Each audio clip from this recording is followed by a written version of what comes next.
Tired of the manual and time-consuming process of managing logistics in the marine industry? Introducing OpenTug, the first digital booking platform for inland marine transportation. Say goodbye to endless phone calls and paperwork to coordinate shipments. OpenTug's digital booking software streamlines the entire process from request to delivery. With OpenTug's marketplace, operators list capacity and capabilities to win over more shippers. For a custom experience, licensed OpenTug allows operators to leverage the platform on their own websites with custom branding and features to make logistics more efficient than ever before. Ready to supercharge logistics? Visit www.opentug.com/levies to learn more and get your first year at a discounted price. Welcome back to Between the Levees. I'm joined today by Miss Kim Bockman, a cook on the motor vessel Dale Heller. She's been in the industry for about 17 years. Was not her first choice in career, but Mr. Coy Lawrence, back from episode 43 from early April, brought her to my attention. Glad we could finally get this lined up. Kim, thank you for joining me. Hi, nice to be here. Absolutely. Please, these all begin. Tell me, where were you born? I was born in a little town called Birch Tree, Missouri, and I'm pretty sure there's only one birch tree in the whole United States. And I'm over 50, let's say that. And I come from a place called Shannon County, where it is mostly like 80% of your industry is going to be timber. And let's see, I went to high school at Liberty High School. I played volleyball. I have two sisters. My father is a retired auto worker with Chrysler up in Fenton, Missouri, and he was also a senior chief petty officer in the Navy. My mom was just a homemaker. My grandparents raised us a lot. My mom was just the prettiest thing that ever came out of Birch Tree. That's about her claim to fame. And my grandparents were just hardworking people that just taught me a lot of good values. Oh, what did your father do in the Navy? Well, let's see, he started in 1962, and then he did that until about 64 or 65, and he always stayed in the reserves, and he trained Seabees, that type of thing, and he was stateside in Vietnam. He came from a family of, there were 6 of them, brothers and sisters. They grew up, both my parents grew up on farms with no running water, no electricity back in the 50s and 60s, because we're in a very rural area. Both my grandparents, they did very well with the limited resources. All my dad, his brothers and sisters, they all have college educations because they knew that sports and education was their ticket out of Birch Tree. So let's see, I played volleyball in high school, and I was Miss Birch Tree 2 years running, and my kids laugh about that. There was no talent involved. Other than that, let's see, I have 2 kids. They're both grown. I've got 3 grandchildren, 3 granddaughters. They're very, very active in sports. For most of my life, I guess from my 20s up until my mid 30s, I did office management, and I raised 2 kids and went to school on the side and chased them in sports. And let's see, I guess I was like 37, 38 years old, and I was just looking for something different to do. There's not much money to be made where I'm from. And my grandma, she always told me, she said, oh, the things I wouldn't do if I was your age, and it made me realize that it's never too late for you. It's never too late. And let's see, I had decided on just a fluke. I went out to Texas with a friend of mine. He owned ran an asphalt company, and we laid road for one summer. And that's when I realized that sometimes as a woman, you need to look outside your box to make money and look in a different industry. And I came back from Texas, and I kind of laid a plan. I was just waitressing, bartending, and substitute teaching on the side. And I decided that I was going to start looking outside my box. And I'd always thought about going into the boats, go as a cook on a boat, because I knew some friends that did it. And I'd never really cooked, but I'd worked for 2 of the very best cooks in Southern Missouri. So I knew what a dinner was supposed to look like. And my grandma, she was always a really good cook. And I know what a good meal looks like. I know what, that type of thing, and what to feed people. So I started laying a plan, and I just happened to be in Poplar Bluff, Missouri after Katrina had happened, and my grandma had passed away. And I was thinking about what I needed to do. I was going to be hitting 40. I wanted to do something different. And I laid this plan that I was going to apply for the boats. If that didn't happen, which I didn't think they would hire me, I was going to get my CDL because I interviewed with the highway department 3 times. And if I'd had my CDL, they'd have hired me. And I thought, none of that is going to work. And if none of those 2 things work, I'm going to pull up stakes, transfer all my college credits, and go to nursing school in Springfield, Missouri. And I honestly thought in 6 months I'd be living in Springfield and going to nursing school. And I just happened to be in Poplar Bluff and opened up a newspaper, and it said Ingram Barge now hiring. I thought, it's a sign. So I applied with Ingram, and it took them a few months to call me. And next thing I know, they interviewed me. I went to Paducah. Katrina had just happened. So nobody was really wanting to go into the boat industry. And they only had 2 cooks apply for a job. And when I got over there, I didn't even get trained. I went through the orientation and kind of fudged my way through that, I think.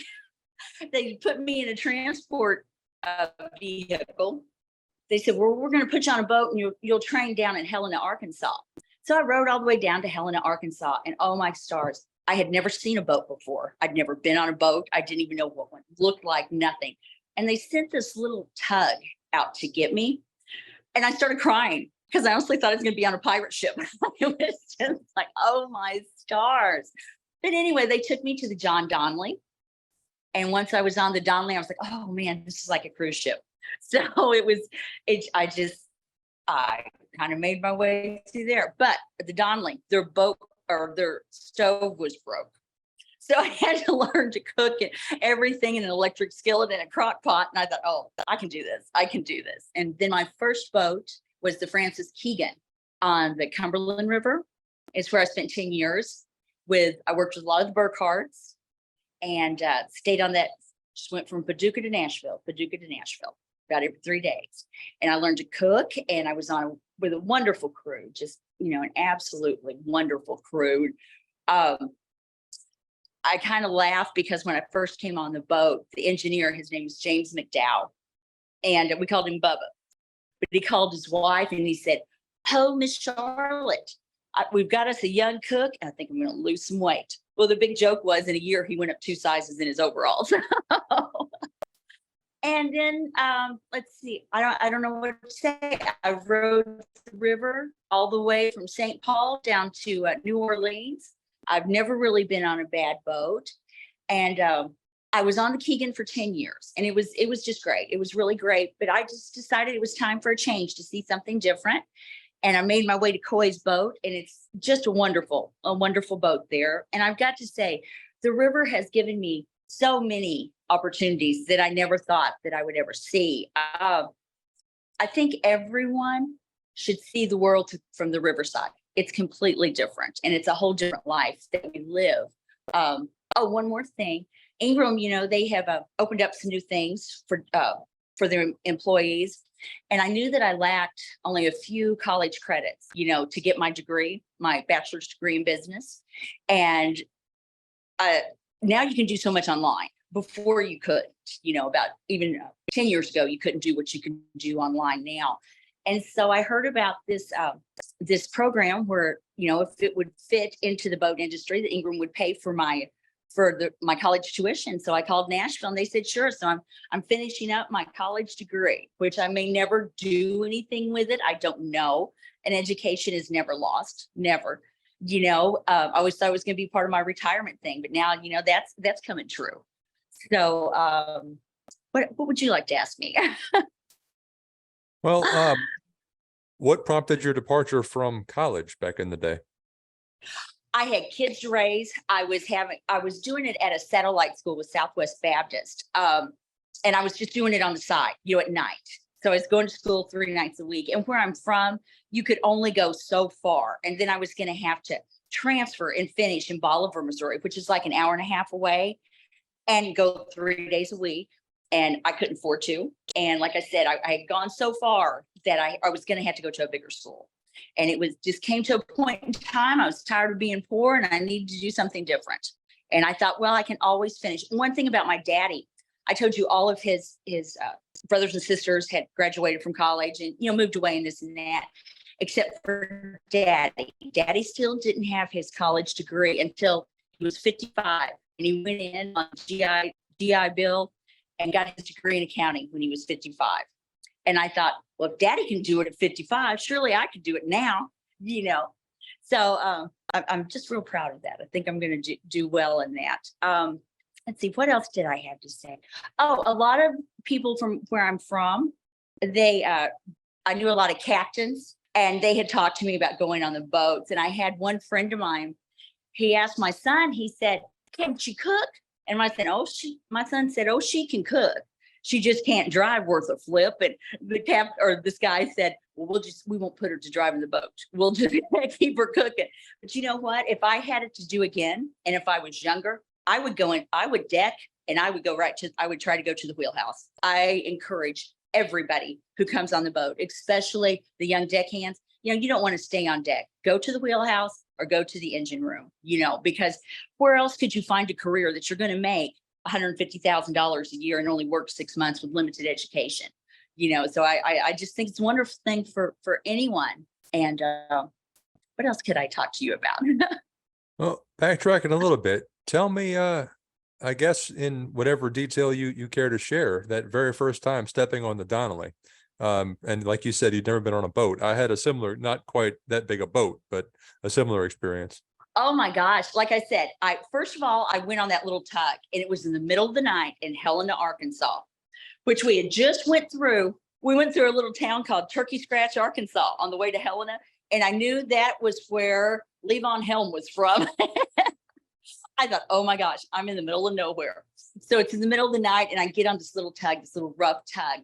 And I thought, oh my gosh, what have I done? What have I done? But as soon as I got on the Donnelly, I looked, it is like, it's a house. It's a floating house, and one thing about it, we all live together. We don't, and it's eat, work, and sleep. You're completely disconnected from the rest of the world, pretty much. I mean, we have cell phones and television and things like that, but you have to have a mindset for towboating. You really do, because I've always said, this is terrible to say, it's a lot like being in prison. Whatever's going on at home, it can't mess with you on the boat. You have to have a mindset for it. And, when I walked on the boat, I had a mindset that I was going to make it work. And in my hometown, everybody was kind of laughing at me, and they were taking bets saying I wouldn't last 30 days. So I had to make 2 trips at least, just to prove everybody wrong. And I have never regretted it. Not once. And I really think that anything I've ever done, even when I went back to office management, you have to know how to work with people. You have to know how to order things. You have to know budgets. I managed, we made treated lumber, so I've always worked with men at cattle sales and things like that, because my family had a big farm, and I was always around men. So I knew how to work with men and still, hold my own. And, I wasn't looking for a husband. I was there to work. If a woman's going to go in there, she needs to go in there as a woman to do a job. And that's just how I feel. So, well, tell me, I guess, what a day in the life of a cook on a line haul vessel is. And I guess, the full hitch, what does that all encompass? Oh, my stars. My morning starts about 2:30 in the morning, and it does not end until 6 or 6:30. And I fill my day. I try never. I mean, there are some things I'll cook twice or whatever, but I try to never cook the same thing twice, and I always go with I started waiting tables when I was like 15, 16 years old at a little country diner. And so I know that a man or what you really need to eat at lunchtime and stuff like that is going to be, they want meat and potatoes and vegetables.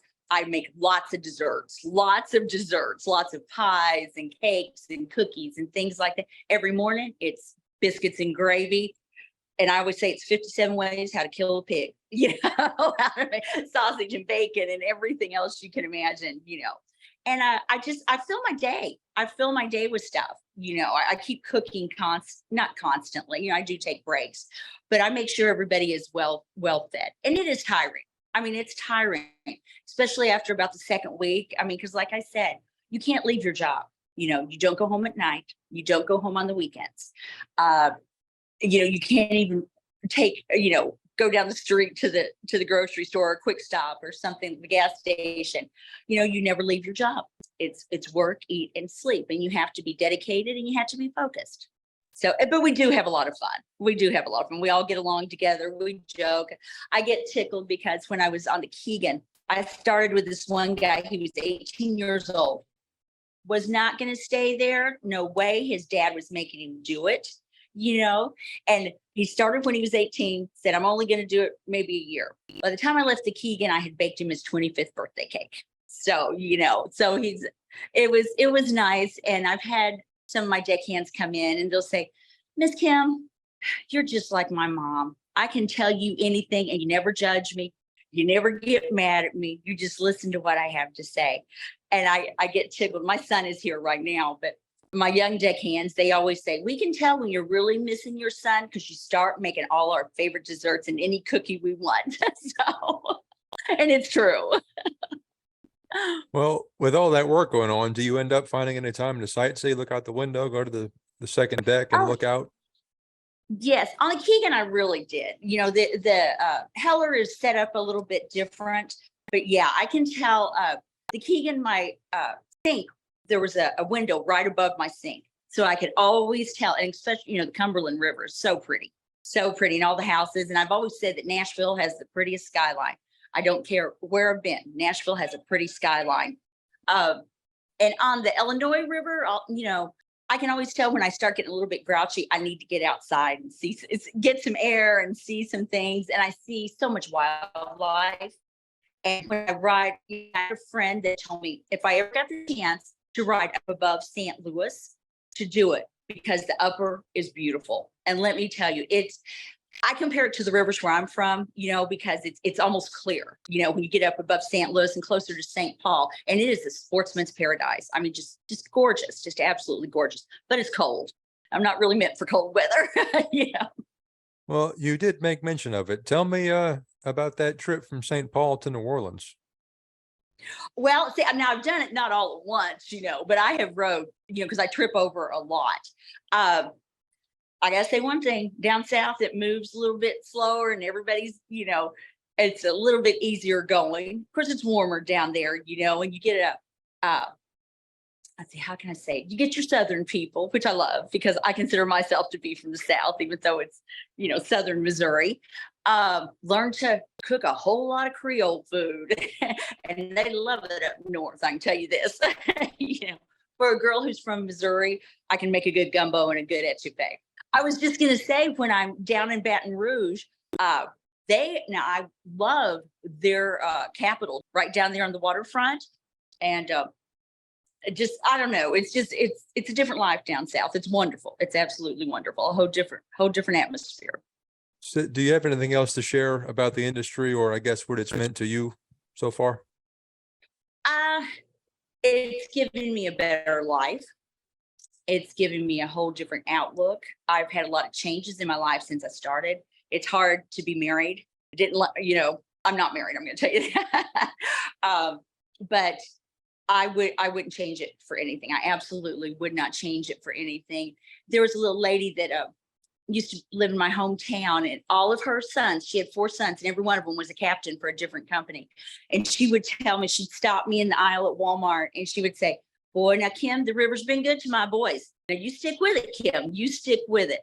And so I just have, and I encourage anyone to do it. It's not anything you can't do, and I've made some good friends, some lifetime friends, and I wouldn't change it for anything. Well, what's the best part of the job? I only worked 6 months. Yeah. I only worked 6 months. I like the people I work with. I like what I'm doing. And also I get to leave. There are sometimes I just can't get out of my hometown fast enough. You know what I mean? Sometimes it's just, you can't always run from things, but you put yourself in a different atmosphere and it'll give you a whole different look on life. But especially since I've been on Coy's boat, my walk with God is so much better, and I think it's the peace I've had in my life, since I've started on the boats and the people I've worked with. And it's, my life has changed so much just in the past 5 years, but that could be because I'm getting old, but I'm appreciating things so much more. I'm glad to hear it, and I appreciate you doing this. Well, thank you so much. And hopefully someday maybe we'll see you downriver. How's that? We'll keep in touch. This has been a production of Where You At Studios, LLC.